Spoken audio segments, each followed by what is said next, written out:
Guys, another day, another morning na naman. Magluluto na naman ako ng tapa with gigisa ko siya sa bawang sibuyas, kamatis with patatas and labanos.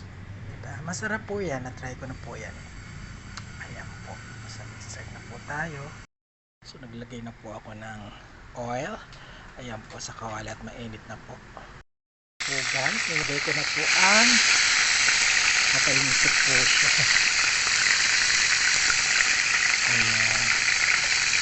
Nilagay ko na po ang tapang baka po ito. Courtesy of Dahil. Ikan po natin maluto, tapos ilalagay ko na ang bawang sibuyas, kamatis. Hello guys, ayan na po. Ilalagay ko na ang sibuyas at bawang. So ayan guys, ilalagay ko na ang kamatis. Ilalayo ko na kasi baka matalsik ko naman yung sipig ko. Isa-isa lang natin para mag-incorporate yung lasa. Anyway, masarap po yung tapa sa dali. Kasi milang sa bawang sibuyas, kamatis. Kung ano mang gulay gusto nyo ihalo.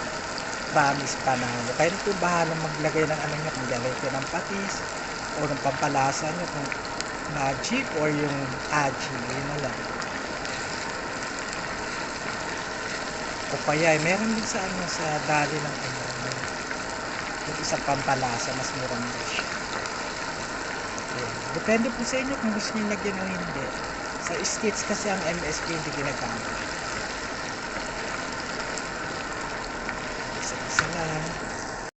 So ayan guys, ilagay ko na rin ang cubes na labanos at patatas.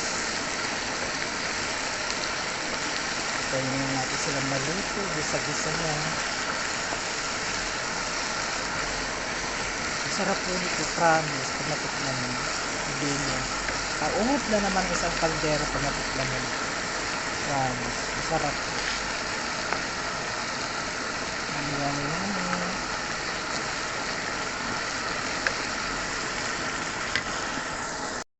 Guys, luto na siya. Ang sarap. Tinikman ko na. Yummy. Ihalo nyo lang sa tapa. Gusto sa bawang sibuyas, kamatis. Lagyan nyo ng cubes na patatas at labanos. Ang sarap. Promise. Guys, yung pagkain ko, diba? Yung beef tapa. Iginis ako siya sa bawang sibuyas, kamatis with potato and yung hinahalo sa labanos yun.